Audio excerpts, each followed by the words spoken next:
es algo mucho más de lo que usted se imagina. Y el jueves hablábamos precisamente de lo que la Biblia habla que en la Biblia hay más de 100 riquezas de su gracia.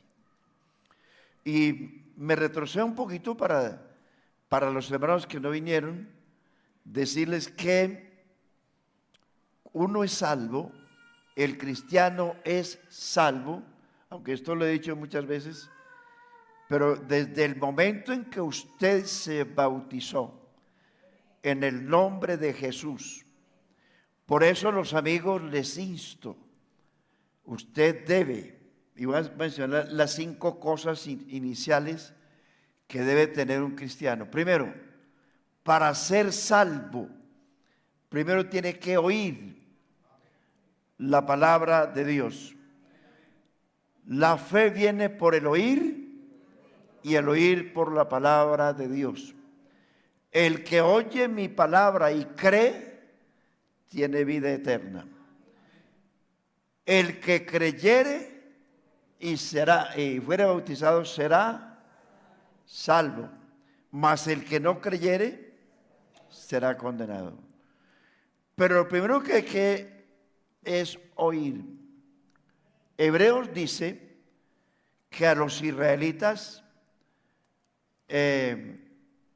no se perdieron, no porque no oyeron, sino porque a ellos les fue enviado primero la palabra, a ellos.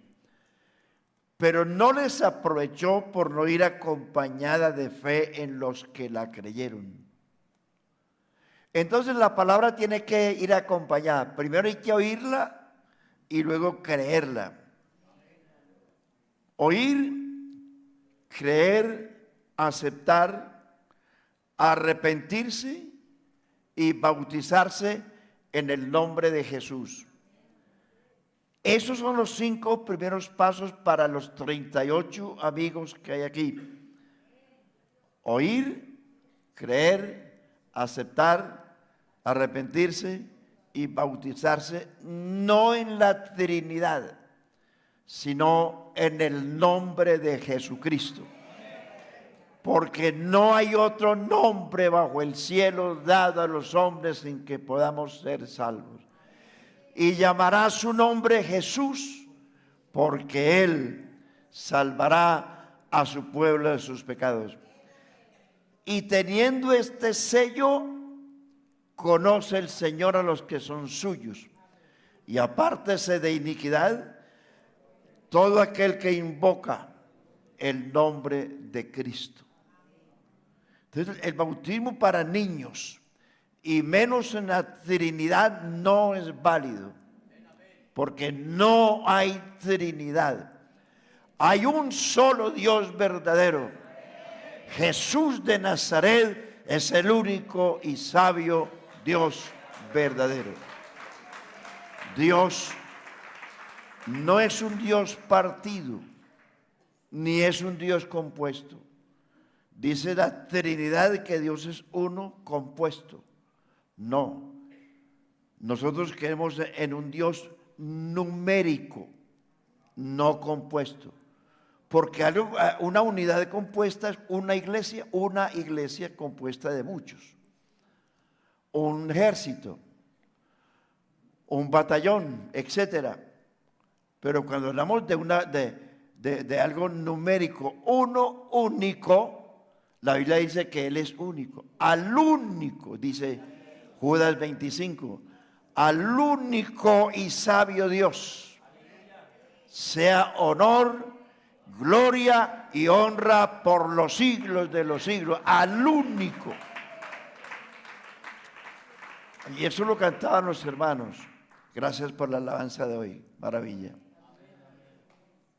Lo cantaban ¿cómo es que dice? Ay, me olvidó. No, yo sí me lo sé, lo que pasa es que es a ver si se acuerdan, sí. Porque a veces como que nos despistamos. Entonces el bautismo tiene que ser en el nombre de Jesucristo y para adultos. Entonces cuando una persona se bautizó en el nombre de Jesucristo, entonces desde ese momento es un hijo de Dios. Claro, repito, si no creyó en vano. Desde ese momento sus pecados son perdonados. Mediante la invocación del nombre de Jesucristo, su pasado es borrado. Y en la invocación del nombre de Jesús va implícito la sangre de Cristo. O sea, su pasado es borrado y sus pecados son perdonados. Mediante la invocación del nombre de Jesucristo en las aguas del bautismo. Hermano y amigo, desde ese momento usted es un hijo de Dios. Desde ese momento usted comienza a disfrutar de las 110 riquezas de la gracia que hay para la iglesia en la Biblia. Y comenzamos el jueves pasado y llegamos a la número 4. O sea que ¿cuántas dominicales nos faltan? Se las voy a recordar para los hermanos que estuvieron. Primero, nos dio vida juntamente con Él cuando estábamos muertos en delitos y pecados. Es decir, nos resucitó. Estábamos muertos. Somos hechura, creados en Él para buenas obras. 2, nos sentó en lugares celestiales. No quiere decir que estemos en el cielo todavía, pero cuando habla de lugares celestiales, habla de dignidad, de grandeza, de supremacía. Decían los hermanos que los cristianos hoy están sentados juntamente con Cristo en lugares altos. No se crea el de menos. Hermano, vuelvo y repito esto. ¿Quiénes éramos nosotros? Usted y yo. Aquí hay gente de muchas regiones del país. ¿Dónde estaba usted cuando Dios lo encontró? No sé. En alguna parte. Pero la pregunta es, ¿quién era usted tan importante que Dios lo señaló a usted? ¿Por qué Dios no señaló a otro que era mejor que usted? Tenía más plata que usted. Era más bonito que usted. ¿O no? Eso quiere decir que es feo. No se queda tan feo, hermano. Es feo, pero no tanto. Usted era feo, pero ahora la salvación lo embelleció. Créalo o no, el evangelio embellece la persona. Miren lo bonitos que están. ¿Usted se cree bonito? Vean. Imagínese usted. Bendito mi Cristo. Pero es la gracia de Dios. Hermano, así sea feo, mueco, chureco, lo que sea, pero tiene la gracia de Dios, se ve distinto entre todos los demás. ¿Ha visto usted alguna persona descarriada? ¿No es que hasta la cara se le descompone? Sí, Señor. Y a veces, cuando usted se encuentra con la gente por ahí después de tantos años, ¿ahora vos todavía en eso? ¿No te aburrís en eso? No. Por decir ahorita, a nosotros no nos llama la atención el licor, o el cigarrillo, o la cerveza, o la parranda en la calle, porque si nos llamara la atención lo haríamos. ¿Quién nos impide? Usted no tiene un policía que lo vigile. No, es que a nosotros, no es que nos prohíban y nos amarren, es que a nosotros ya no nos provoca eso. Ya el licor no nos llama la atención, ni el cigarrillo, ni la parranda, nada de eso nos llama la atención porque tenemos una riqueza mayor que es Cristo. Gloria a Dios, Cristo. Dice, en Él habita toda la plenitud de la deidad y vosotros estáis completos en aquel que es la cabeza de todo principado y potestad. Porque todo lo puedo en Cristo que me fortalece. Y si a usted le falta por ahí alguna cosita, es porque todavía Cristo no está en usted. Si Cristo está en usted, el mundo usted no lo tienta, ni lo provoca. Nos sentó. Los cristianos estamos sentados en lugares celestiales con Cristo. Y Apocalipsis 20:12 dice, y vi a los muertos, grandes y pequeños, de pie ante Dios. Porque usted está sentado en lugares celestiales. Los impíos van a estar de pie frente al juez y el trono blanco para ser juzgados. 3. Nos acercó estando lejos de todo. Y fíjese usted lo que el apóstol Pablo dice en cuanto a nosotros. Dice que estábamos alejados. Dice, ahora habéis sido hechos cercanos. Efesios 2:12. Nosotros gentiles estábamos lejos, primero, sin Cristo. 2, alejados de la ciudadanía de Israel. 3, alejados de los pactos de la promesa. 4, sin esperanza. Y 5, sin Dios en el mundo. La vida de pecado lo aleja de Dios. El hombre sin Cristo está alejado totalmente de Dios. Cuando el hombre pecó en el desierto, en el paraíso, Dios y el hombre caminaban juntos, interactuaban juntos, platicaban juntos. Pero cuando el hombre pecó, Dios y el hombre se dieron la espalda. Chao, hermano. El hombre ya sin Dios en el mundo está a merced de lo que el diablo quisiera. Por eso es que el hombre quiere ser libre. El borracho quiere ser libre. El que fue a marihuana quiere dejar la marihuana. El drogadicto quiere ser libre, pero no puede. No es capaz. El borracho dice cuando está pelado que se tomó el arriendo hasta el mercado y dice, no vuelva a tomar. 8 días después que le pagan el sueldo, está borracho otra vez. ¿Por qué? Porque no tiene dominio. Es el diablo el que lo domina. Al fornicario, al adúltero, al drogadicto, al borracho, al marihuanero, es decir, al mal hablado, es el diablo el que lo domina.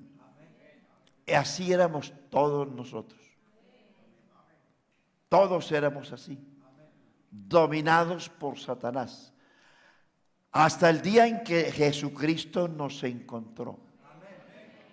¿Cómo hacer para ser ahora lo que somos? No fueron nuestras fuerzas. Y amigo, y luche usted como quiera. Vaya a la religión que quiera. Invoque la bruja que quiera. El diablo que quiera. El ídolo que quiera. No va a cambiar. No va a cambiar. El único que lo cambia a usted es Jesucristo. Nadie más. Usted puede echarse un crucifijo al hombro, caminar descalzo, darse el látigo en las espaldas, ir a Monserrate caminando, ir a San Cancio, al Señor caído de Girardota, de rodillas, como sea. Usted no es capaz, pero usted en Cristo, sin tener que ir a ninguna parte, hoy mismo aquí en este lugar, Dios lo puede cambiar.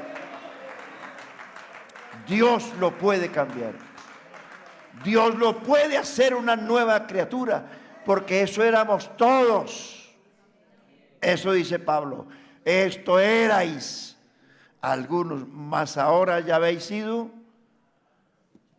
justificados, santificados, lavados en la sangre de Jesucristo.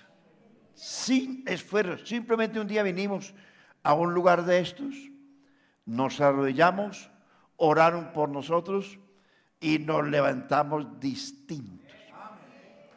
¿Qué pasó? Porque la salvación es un milagro. Es un milagro. Y la gente lucha por sus propios medios, lo que la religión le enseñó, pero usted no tiene que hacer ningún esfuerzo. Por los méritos de Cristo solamente, mis pecados son clavados en la cruz. Entonces, cuando el hombre se aleja de Dios, entonces está a merced de lo que el diablo quiera. El hijo pródigo dice que reaccionó volviendo en sí. Después de que se alejó de su padre, dice que fue a una provincia apartada y allí desperdició todo. Allá se acordó de que tenía un hogar, que tenía un papá y regresó. ¿Qué es arrepentirse? Regresar. Entonces, en la cruz del Calvario, Jesucristo volvió la cara a la humanidad cuando le dice, perdónalos, porque no saben lo que hacen. Y en el arrepentimiento, el pecador se vuelve a Dios. El que estaba lejos, en el arrepentimiento, el pecador se vuelve a Dios. Y cuando usted se vuelve a Dios, se encuentran los dos de nuevo. Aquel que se perdió en el paraíso, ahora por el perdón de Dios y el regreso suyo a Cristo, usted y Dios se encuentran con Dios. Y por eso es que usted ya aprende a cantar, aprende a orar, aprende a leer la Biblia. Ya no hay que rogarle que venga a la iglesia. Usted siente venir a la iglesia. Usted quiere venir a la iglesia. Ya no hay que ponerle un perro guardián para que lo... No, usted vino a la iglesia porque usted sintió venir a la iglesia. Y venir a la iglesia nos hace falta estar congregados. Porque una cosa he demandado a Jehová. Esta buscaré, que esté yo en la casa de Jehová todos los días de mi vida. Oiga, todos los días. Y decía esta semana, yo no entiendo por qué hay cristianos que pudiendo venir a la iglesia no vienen. Que son vagos, perezosos. Si usted no puede venir porque asuntos laborales, asuntos de salud u otras cosas de fuerza mayor, pues está bien. Pero que usted diga, tengo pereza de ir a la iglesia. Qué vergüenza, ¿no? Cuando el Señor lo llame de las nubes, ¡hey, Tiburcio! Señor, tengo pereza. Le pasa como al cuento de Celio. Celio, ¿qué?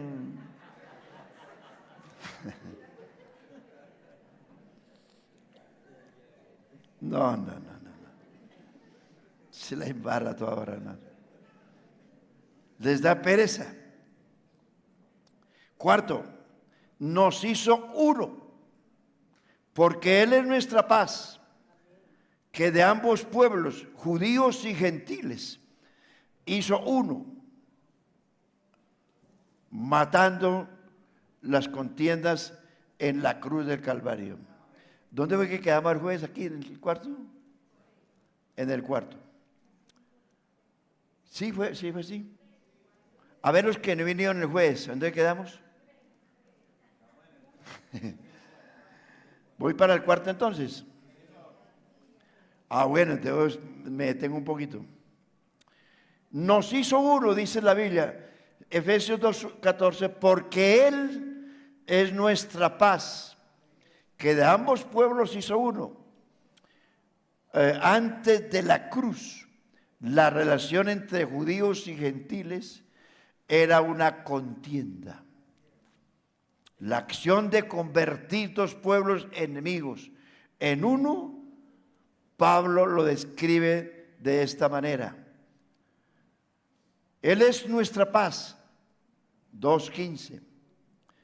Dios en la cruz del Calvario derribó la pared intermedia que nos separaba de ellos y nosotros. Derribó la pared intermedia. Abolió en su carne las enemistades de la ley. La ley era el acta que nos separaba de la presencia de Dios. La ley. Dice Colosenses 2:14, anulando el acta de los decretos que nos era contraria, quitándola del medio y clavándola en la cruz. La ley de Moisés era ese expediente que nos alejaba de Dios y que nos separaba de los pactos de Dios con Israel. Cristo tomó el acta, su expediente, mi expediente, porque la paga del pecado es muerte. Y no había otra forma de redimir al hombre, sino que alguien tenía que morir por el hombre. En este caso, el único que podía morir por el hombre era Jesús, porque fue el único que no pecó. Es el único ser que vivió en la tierra que no pecó. Gloria a Dios. Y anuló el acta, el expediente que usted y yo teníamos. Usted sabe que todo delincuente o el que ha violado la ley tiene un sumario. Y cuando lo agarran, le leen el sumario que tiene ahí, si no pregunten a Maduro. Y por ese sumario lo condenan. Con base en esto, señor Maduro, lo vamos a condenar a cadena perpetua. Es un ejemplo ahí, no, es una hipótesis, ¿no? De pronto. Pero en este caso, usted y yo teníamos todos un expediente, un sumario. La lista era gigantesca. Entonces, ¿qué hizo Jesús? Tomó ese expediente suyo, ese sumario, lo tomó y con él fue a la cruz y lo clavó en la cruz. Y ya usted y yo no debemos nada. Nada. Esa es la realidad. Nada. Segunda de Corintios 5:21, al que no conoció pecado, por nosotros se hizo pecado, para que nosotros fuésemos hechos justicia de Dios en él. Romanos 5:1, justificados pues por la fe, tenemos paz para con Dios por medio de nuestro Señor Jesucristo. ¿No le parece maravilloso eso? Amigo, hermano, a ver, para los hermanos, ¿no le parece maravilloso que Dios haya tomado lo que lo llevaba a usted al infierno sin remedio? Venga, mi hijo, que usted está llevado del diablo. Su expediente lo tiene condenado. Venga, yo lo llevo.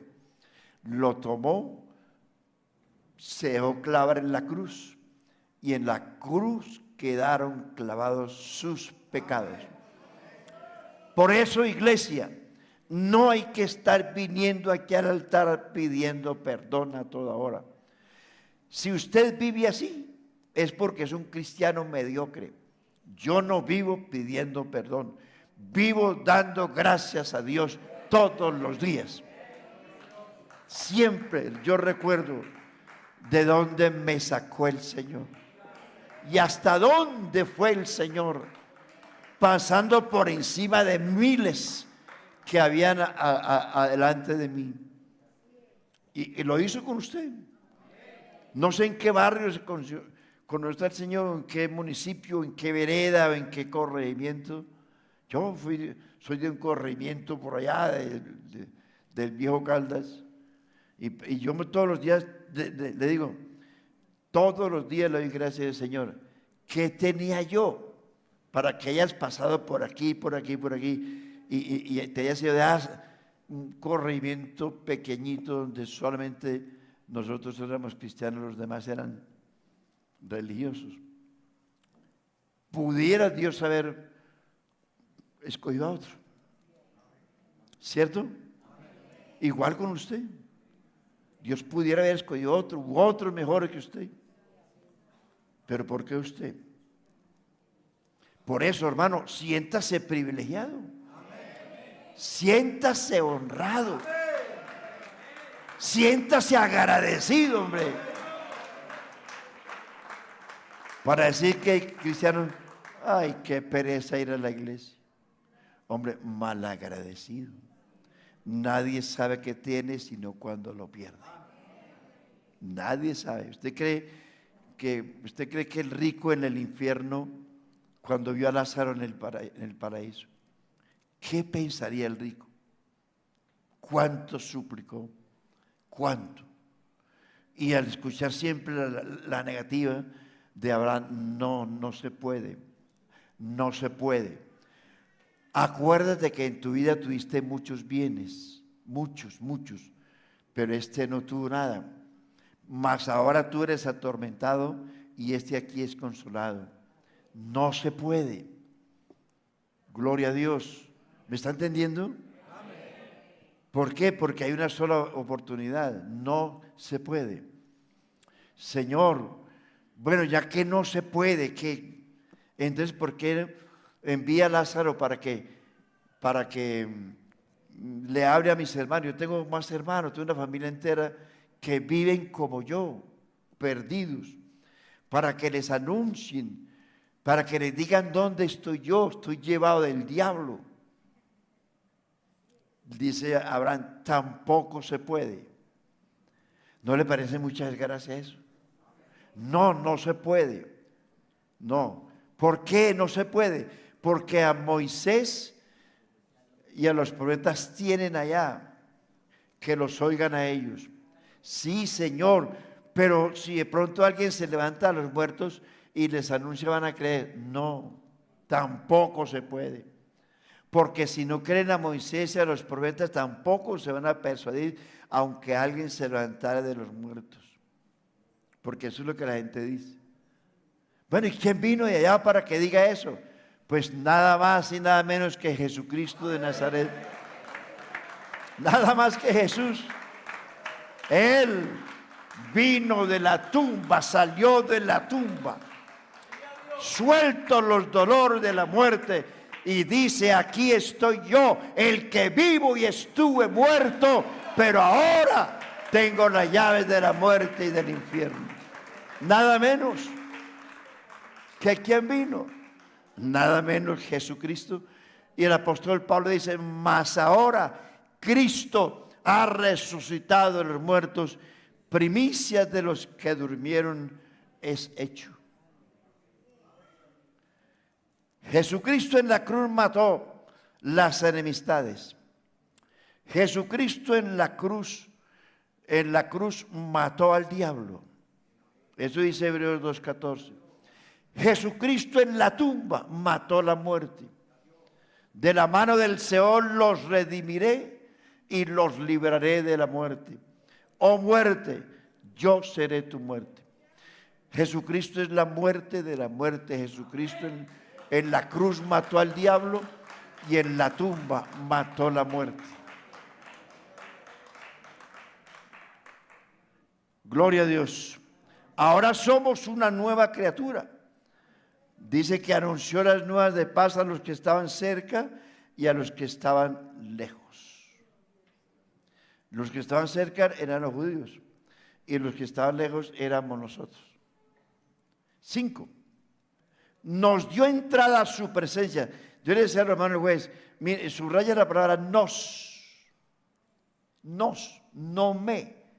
Porque es importante entender esto, aunque suene repetitivo, que la predestinación no es que usted nació y que nació condenado o nació salvo, ni lo uno ni lo otro. La Biblia dice en Isaías 53, todos nosotros nos descarriamos como ovejas. Cuando usted antes de nacer, o cuando nació, usted ya está marcado por el pecado. Porque desde que nacimos ya teníamos el sello de pecadores. Sin ser culpables, ya teníamos el sello de pecadores. Es decir, ya estamos destinados por nacimiento a perdernos, pero en el camino Dios nos encontró. Y hago esta aclaración: la predestinación no es que usted fue seleccionado desde antes de la fundación del mundo, usted de manera individual para ser salvo. Individualmente no.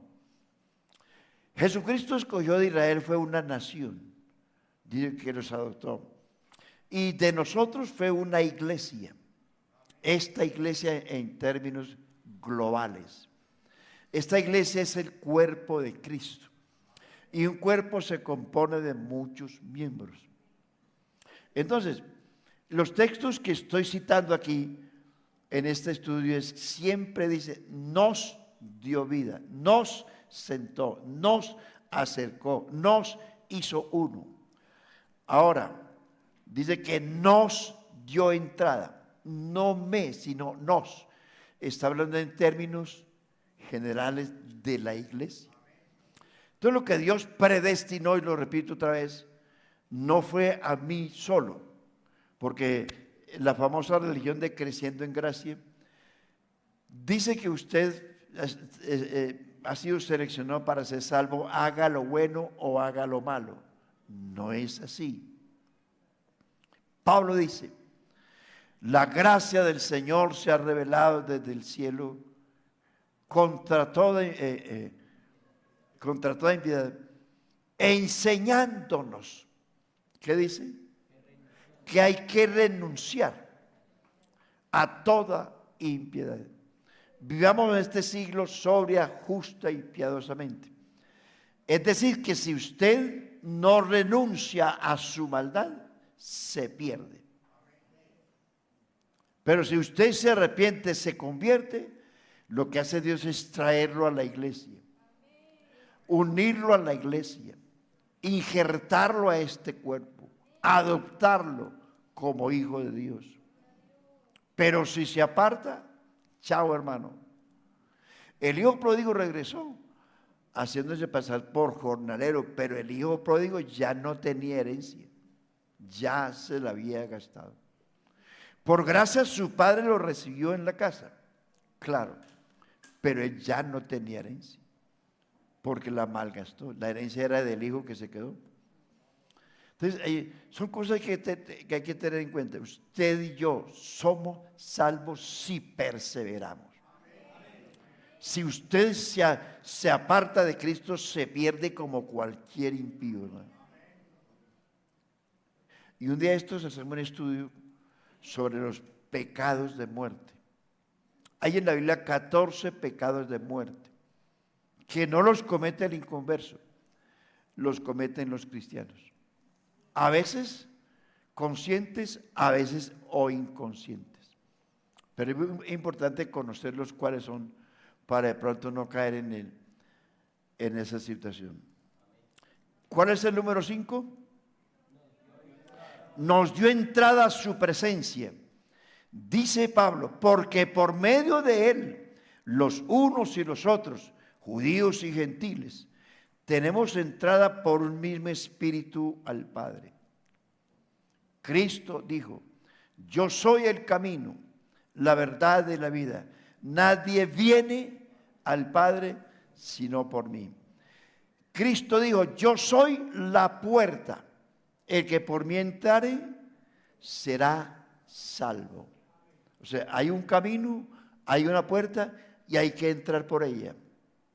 Hay una puerta estrecha y hay que entrar por ella. Si no, se quedó fuera. Pero hay que entrar. Hay que andar por el camino y hay que entrar por la puerta. Jesús no dice: yo soy un camino o yo soy una solución. No, Él dice: yo soy Él, el único. Jesucristo no dice: yo soy una puerta. No, Él dice: yo soy la puerta, la única puerta. Gloria a Dios. Cristo murió. Cuando Cristo murió, el velo del templo se rasgó en dos, de arriba a abajo. ¿Qué quiere decir eso? Entre el lugar santo y el lugar santísimo en el tabernáculo había un velo gigantesco que tapaba la entrada del lugar santo al lugar santísimo. En el lugar santo estaba la mesa con los panes de la proposición, el candelabro de oro que daba luz y también estaba el altar del incienso. Hasta ahí llegaban los sacerdotes cada sábado a cambiar los panes hasta el lugar santo. Del lugar santo al lugar santísimo había un velo del grueso de 5 centímetros de espesor y que cubría toda la entrada. Atrás de ese velo estaba el lugar santísimo. En el lugar santísimo estaba el arca del pacto, que para Israel eso representaba la presencia de Dios. Dentro de esa arca era un mueble de madera enchapado en oro. Dentro de esa arca estaban las tablas de la ley, la vara de Aarón que reverdeció y una porción de maná. Que ese era el memorial o el recordatorio que los israelitas cargaron por mucho tiempo para enseñarle a sus generaciones posteriores la manera como Dios se manifestaba. Gloria a Dios. Entonces, ese velo separaba el lugar santo del lugar santísimo. Al lugar santísimo solo podía entrar el sumo sacerdote una vez al año, y eso con sangre de un cordero. Cada año, el día de expiación, el mes 7, día 10, se llamaba el día de expiación. El sacerdote entraba para llevar la sangre al propiciatorio y tenía que esperar porque el sacrificio se consumaba a las 3 de la tarde. Tenía que esperar a ver qué pasaba con esa sangre allí. El sacerdote tenía en sus vestiduras unas campanillas que al entrar al lugar santísimo tenía que esperar hasta las 3 de la tarde una respuesta sí o no. Cuando Dios aceptaba el sacrificio, esa sangre en representación del pueblo, si Dios lo aceptaba, el sacerdote danzaba y las campanillas que llevaba en los flecos del vestido sonaban y había ruido. Entonces el pueblo estaba afuera esperando ese sonido. Cuando eso ocurría, el pueblo irrumpía en alabanza y gritos. ¿Por qué? Porque habían sido perdonados por un año. Habían sido expiados y ese año era un año de gran prosperidad. Cuando no sonaba, era porque el sacerdote había muerto en el lugar santísimo. Y si el sacerdote había muerto, indicaba que Dios no había aceptado el sacrificio y le esperaba a la nación entera un año de dificultad, de maldición, de calamidad, de escasez, de persecución de los enemigos. Esa era la señal. Y eso ya se cambiaba la alegría en llanto porque venía un año de maldición. Esa era la forma como se expiaba el pueblo. En este caso, hermanos y amigos, esa era una tipología. Jesucristo en la cruz del Calvario, cuando Él murió, el velo del templo se partió en dos, se abrió de arriba a abajo, sin intervención humana. Eso estaba indicando que la muerte de Cristo quitó el velo, rompió el velo. Y ya no hay que esperar que el sacerdote entre en el lugar santísimo, sino que todos tenemos entrada. Eso es lo que quiere decir. Ya, por eso que dice la Biblia, se partió en dos, de arriba a abajo. Quiere decir que la reconciliación no la hizo el hombre con Dios, sino Dios con el hombre. En los mandamientos de la ley hay 5 mandamientos verticales, o sea, de la relación del hombre y Dios. Y hay 5 horizontales. Quiere decir la relación entre el ser humano, aquí, del hombre con el hombre, la comunión, aquí, el trato con nosotros.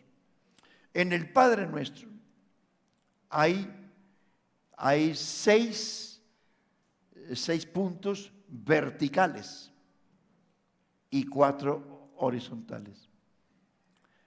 Porque yo decía esta semana, ¿por qué nosotros vivimos pidiendo a toda hora? Cada que llegamos a pedir, pedimos más que un gato un macho que de carne. Y pedimos y pedimos. Cuando la oración del Padre Nuestro no es una repetición. El Padre Nuestro no es decir, Padre Nuestro que estás en los cielos, como lo hace la religión. Y a eso le agregan el Ave María y Santa María, Madre de Dios, y Dios te salve María, y yo pecador me confieso, y si el diablo me tentare, leeré con esta cruz. Porque nosotros venimos de una cultura religiosa, y pensamos que como ya se repite el rosario 1 y 1000 veces, que el Padre Nuestro también hay que repetirlo. Es decir, el Padre Nuestro no es una repetición. El Padre Nuestro es una vivencia. Y se lo va a decir en estos días, cómo es vivir el Padre Nuestro, vivirlo. Jesucristo oró 20 veces en la Biblia. Hay 20 momentos en que Jesucristo oró. Pero una sola vez le enseñó a los apóstoles a orar. ¿Se acuerdan? Los discípulos le preguntaron a Jesús, ¿por qué no nos enseñas a orar como Juan enseñó a sus discípulos? Lo primero que Jesús les advirtió en Mateo capítulo 6 es, miren, no hagan ustedes como los fariseos o como los escribas y fariseos, porque ellos aman el orar en pie en las sinagogas para ser vistos de los hombres. De cierto os digo que ya tiene su recompensa. Mas tú cuando ores, esa es una enseñanza, mas tú cuando ores, ora así. Ya usted se lo sabe. ¿Cómo es que dice? Recítelo todo. Y agregue, y Dios te salve María. Y agregue, arriba del purgatorio, ¿quién nos pudiera aliviar? Sí. Entonces, nosotros venimos de esa religión camandulera. Porque nos parece que hay que repetir lo mismo y lo mismo. No. David le dice, entrad por sus puertas. Lo primero que el cristiano tiene que hacer es reconocer a su Dios, su Creador. Hay 6 peticiones, no, 6 expresiones, ¿cómo dice? Verticales. Es decir, mi relación con Dios. Y hay 4 horizontales, es decir, peticiones, que tiene que ver ya con la vivencia del Padre Nuestro. Entonces, cuando usted entre a este lugar, qué bueno que algún día aprendiéramos a ser reverentes en el templo. Que entráramos al templo con reverencia. Pero a veces entramos como si esto fuera un estadio, un teatro. Uno dice, hermanos, vamos a las 10:30 del culto de los americanos. Y mientras tanto oramos, ¿quién ora? Soy charlas, recochas, risotadas ahí en la puerta y como aquí se oye ya todo. Bueno, créame hermano, son muy reverentes. Está bien que el templo es un templo, el templo de Dios no es este. Este es el templo donde se reúne la iglesia, porque el templo de Dios somos nosotros. Y ese cuento que todo el que viene aquí a la plataforma dice, esta es casa de Dios y puerta del cielo. No es verdad. Esta no es la casa de Dios, la casa de Dios es usted. Ni tampoco es puerta del cielo, la puerta del cielo es Jesucristo. Citamos lo que Jacob dijo, ¿no? No todo lo que dice la Biblia es para citarlo en la iglesia. Hay que aprender eso, hermano. Bendito el Señor, hermano.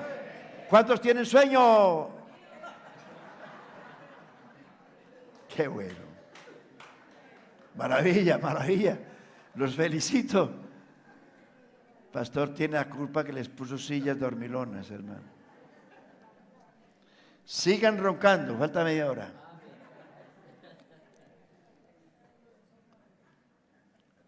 Entonces, dice el apóstol, vea pues, me hicieron hogar.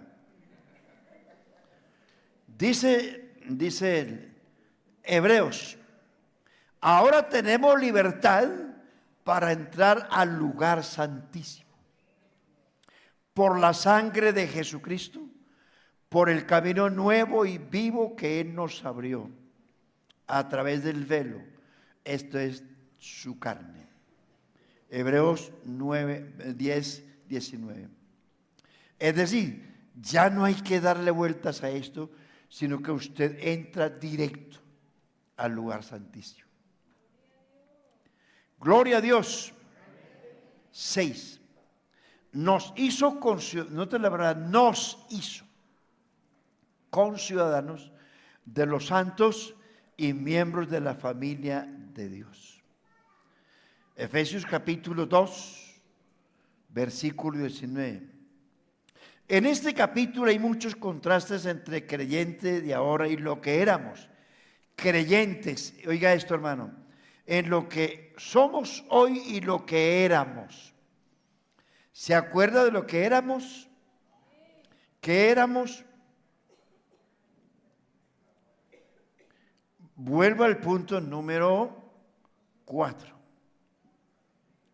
¿Se fija que se les olvidó la lección?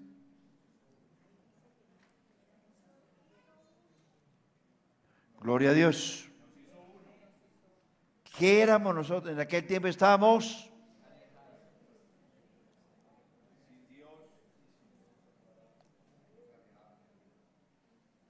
¿Estábamos en qué? En aquel tiempo estábamos sin Cristo, alejados de Dios, de la ciudad de Israel, a los pactos de la promesa, sin esperanza y sin Dios en el mundo. Pero ahora, según el capítulo 2 de Efesios, mire, hay un contraste en lo que éramos y lo que ahora somos. Por ejemplo, iglesia, estábamos muertos, ahora tenemos vida.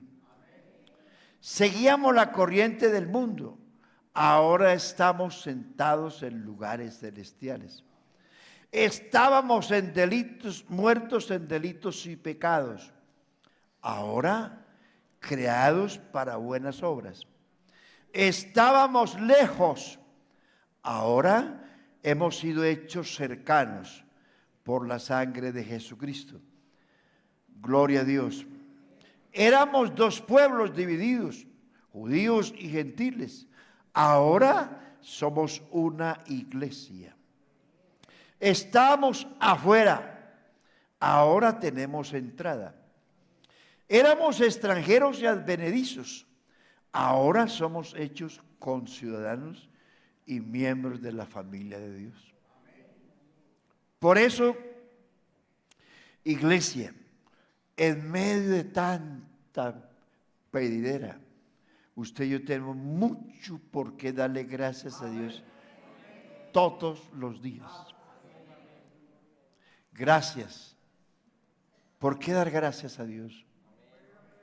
Por el sol, por la luna, por las estrellas, por la lluvia, por el viento, por el vapor, por el granizo, por el calor, por el aire. ¿Por qué más? La vida, por el frío, la vida, la salud, su salvación, porque dar gracias a Dios por su esposa, por su esposo, por sus hijos, por sus nueras si las tiene, aunque no era, por sus yernos si los tiene, aunque déjelo ahí mejor, por sus nietos si los tiene. Dele gracias a Dios por lo que tiene en el bolsillo. Dele gracias a Dios por la casita, por el carrito, por los bienes si los tienes. Dele gracias a Dios porque usted vive mejor que muchos. Hay muchos que viven mucho más mal que usted. No envidien lo que no tiene, disfrute lo que tiene. Dele gracias a Dios por la iglesia. Estar aquí es una bendición. Sí, le aseguro, hermano. Usted se siente mucho mejor aquí que si estuviera rodeado de su familia en la carne. Porque, hermano, la iglesia es el segundo lugar más importante que usted tiene en la vida. Primero, su hogar, desde luego. Pues depende también, ¿no? Porque a veces decimos, siéntase como en su casa. ¿Quién sabe cómo vino de pobre? Con la camisa desguazada porque la mujer lo golpeó. ¿Quién sabe cómo vino esa pobre mujer aquí al culto? Echando candela porque el marido la trató mal. Entonces mejor que diga, bienvenido, siéntase mejor que en su casa. Pero en términos generales, el hogar es una bendición. Eso es cierto. Pero la iglesia es el segundo lugar donde uno está cómodo. Son dos lugares, el hogar y la iglesia. Entonces hay que darle gracias a Dios por el hogar y darle gracias a Dios por la iglesia. Por encontrarnos aquí 2 o 3 veces por semana, o si, aunque sea una sola vez por semana. No sé, yo no sé, pero Dios ha puesto un amor distinto entre nosotros. Tan lindo este pueblo, ¿cierto? Mire, donde usted vaya, cualquier parte del mundo, donde nadie lo conoce, vaya a una iglesia y ya le dice, hermano, Dios lo bendiga, hermano, ¿cómo está? ¿En qué le puedo servir, hermano? Gloria a Dios, hay que darle gracias a Dios por lo que tenemos, por lo que somos. El número 7. Nos hizo templo del Señor, en quien vosotros sois juntamente edificados para morada de Dios en espíritu. Pablo se refiere a la iglesia de 3 maneras: un edificio bien coordinado, un templo santo y la morada de Dios. Así que el fundamento de este edificio es la obra de Cristo en la cruz del Calvario. Y la finalidad de este edificio es la morada de Dios. Así que el edificio empieza con Dios y termina con Dios. Número 8. ¿Sí están anotando? ¿Cuál era el número 4?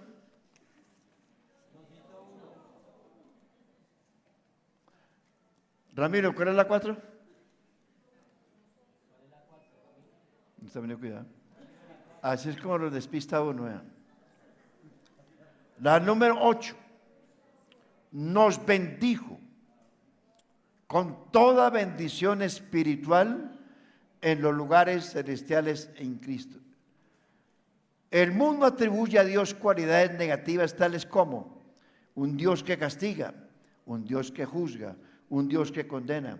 Sin embargo, nuestro texto habla de toda bendición y no de maldición. Que nos bendijo con toda bendición.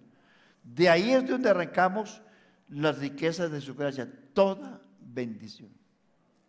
Ahora, las bendiciones literales son añadidas a las espirituales. Si usted quiere tener bendición material, primero enriquezca su vida espiritual.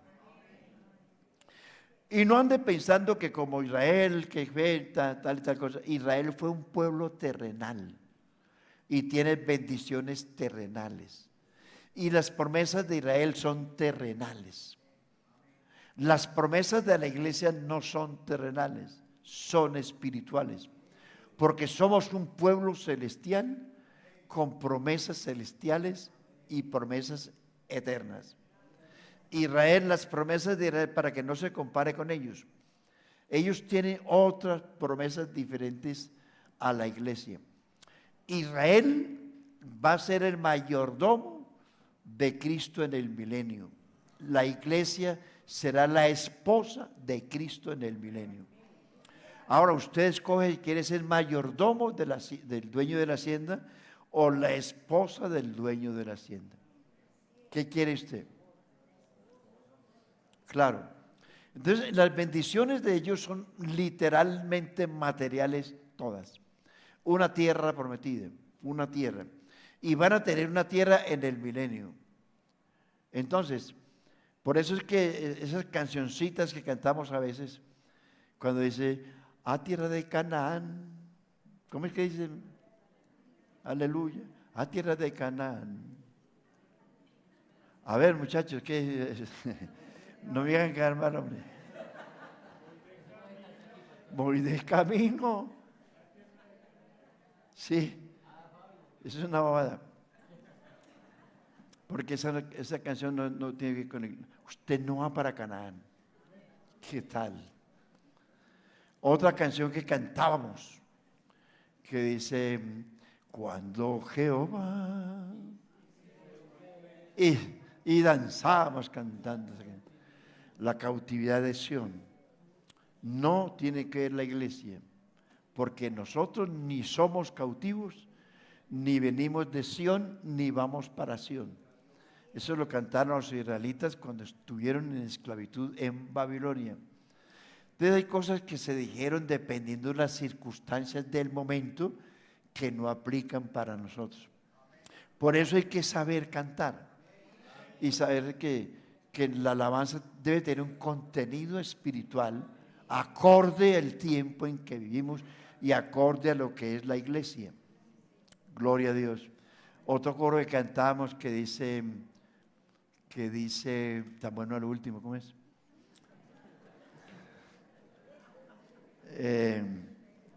Convidado he sido de las bodas. ¿Cómo empieza Jesús?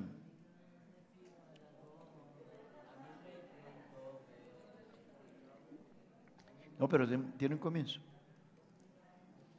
Mejor que se le haya olvidado, mejor. Pero dice, convidado he sido a las bodas. ¿Pero cómo empieza?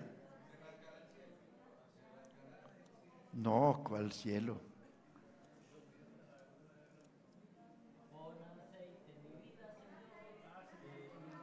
Este ya adivinó, pon aceite. Si tiene de almuerzo ya.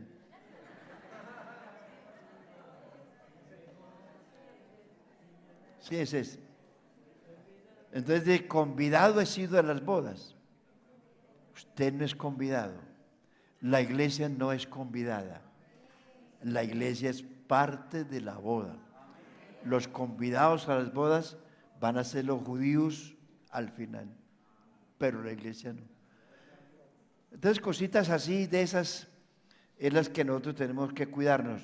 Ahora, las bendiciones espirituales, las bendiciones materiales vienen con las espirituales, pero primero lo uno. ¿Por qué Israel no entró a la tierra prometida? Porque a Israel solo conoció el poder de Dios, mas no el amor de Dios. La iglesia ha conocido el amor de Dios. Y es más poderoso tener el amor de Dios que el poder de Dios. Mucha gente fue sana con el poder de Dios, pero se perdieron. Y mucha gente, acuérdese usted a cuántos sanó Jesús en la tierra. Miles no se salvaron. Se salvaron los que Él amó. Por eso dice el texto. Al que nos amó y nos lavó de nuestros pecados con su sangre. Entonces es más fuerte, iglesia, conocer el amor de Dios que el poder de Dios. Hay mucha gente que puede ser sana y Dios lo hace, pero se pierde porque no se convierten. Pero conocer el amor de Dios es lo más grande. El milagro más grande es ser salvo. Ser sano es una señal, pero ser salvo es el milagro más grande. Por eso es más grande conocer el amor de Dios. Las dos cosas, claro que sí, pero quien salva a la gente es el amor de Dios. Porque de tal manera, mas Dios muestra su amor en que siendo pecadores, qué bueno que Dios lo ha llamado a usted. Gloria a Dios. Por eso dice Juan, nosotros le amamos a Él porque Él nos amó primero. Usted no encontró al Señor, el Señor lo encontró a usted. El Hijo del Hombre vino a lo que se había perdido. La salvación no procede de usted, es una obra 100% de Dios. Entonces las bendiciones materiales vienen, pero primero tiene que enriquecerse espiritualmente. Buscad primero y su justicia y lo demás, que Dios bendice materialmente, sí, como recompensa de lo espiritual lo bendice, pero busque siempre primero el reino de Dios. Y termino aquí. Vamos al punto número 1. Sería una experiencia saludable para todos los cristianos enumerar todas las bendiciones que recibimos, como lo dice el Salmo 103. Y ahí termino diciéndoles, hermano, ¿por qué no hay que ir pidiendo, sino dando gracias? ¿Cómo dice el Salmo 103? Bendice, alma mía. O sea, el Espíritu le pide al alma. Bendice, alma mía, a Jehová. ¿Y qué más dice? Y no olvides, iglesia, tan malagradecidos somos, que en los momentos difíciles nos olvidamos de todos los favores. Y luego dice, bendice, alma mía, a Jehová. Bendiga todo, dice su santo nombre, dice, porque Él es quien perdona todas. Él es el que sana todas tus enfermedades. Él es, ¿qué más dice? Póngase de pie y lo leen ahí en la pantalla, pero en voz alta, a ver si hay razón para darle gracias a Dios y no apartarse del Señor. En los momentos difíciles, cita el Salmo 103. ¿Será que lo leemos otra vez? A ver, pero duro, que se oiga, que en el parque lo oigan. Bendice.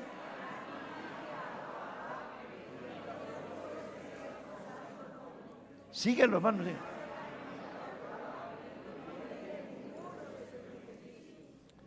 Él es quien perdona todas tus iniquidades, el que sana todas, el que rescata del hoyo tu vida, el que te corona de favores y misericordia, el que sacia de bien tu boca, de modo que te rejuvenezcas como el águila. Jehová es el que hace justicia y derecho a todos los que padecen violencia. Sus caminos notificó a Moisés y a los hijos de Israel sus obras. Misericordioso y clemente es Jehová, lento para la ira y grande en misericordia. No contenderá para siempre, ni para siempre guardará el enojo. Este ingeniero se ha quedado. No ha hecho con nosotros conforme a nuestras iniquidades, ni nos ha pagado conforme a nuestros pecados. Porque como la altura de los cielos sobre la tierra, engrandeció su misericordia sobre los que le temen. Cuanto está lejos del oriente del occidente, hizo alejar de nosotros nuestras rebeliones. Como el Padre se compadece de los hijos, se compadece de Jehová de los que le temen, porque Él conoce nuestra condición. Dios mío bendito. Siga, hasta el Salmo 119.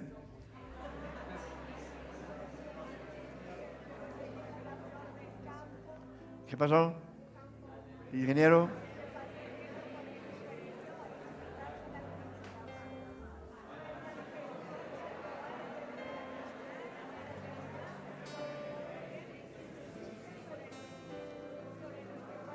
Y los que se acuerdan de sus mandamientos para ponerlos por obra. Jehová estableció en los cielos su trono y su reino domina sobre todos.